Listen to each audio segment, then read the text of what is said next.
మరి ఒకసారి దేవుడు మాకు అనుగ్రహించింది గృహాన్ని. మరి ఆయన కృప, ఆయన దీవెన, ఆయన ఆశీర్వాదం పొందుకుంటూనే ఇప్పటి వరకు మేము జీవిస్తూ ఉన్నాము. మా ఆత్మలను బ్రతికిస్తున్న దేవుడు ఆయననే.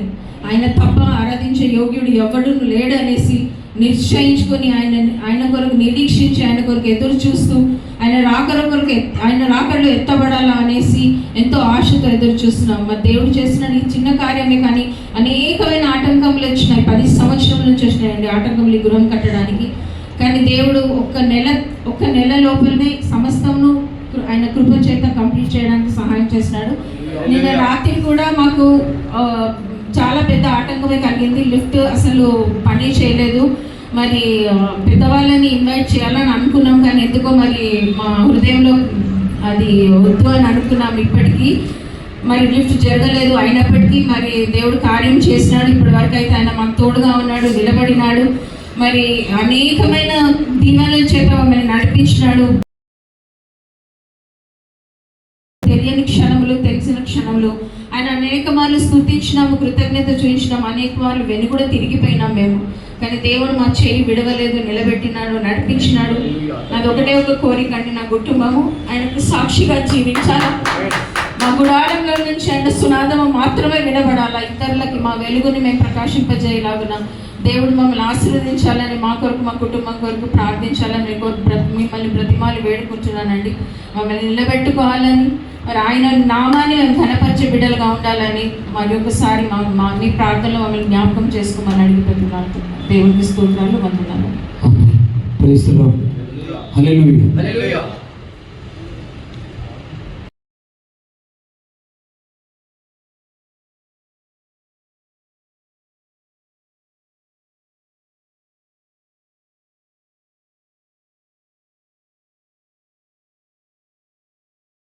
Praise God.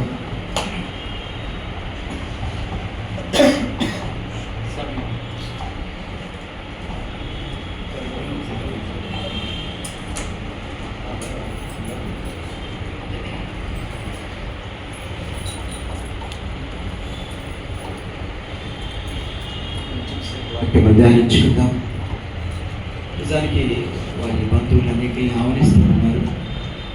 పెద్దవారైన లిఫ్ట్ లేదు కావడం చేత అందరూ రాలేకపోయారు. ఆయన పర్వాలేదు. సో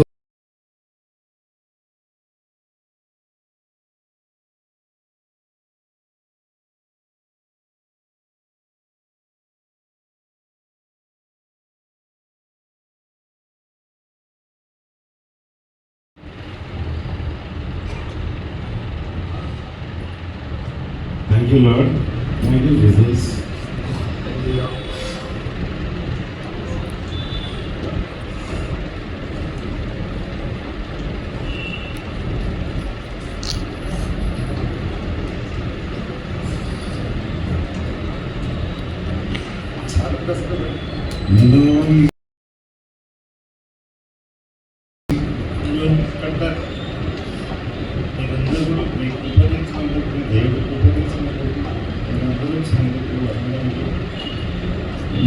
దేవుడికి స్వర్గం. Thank you.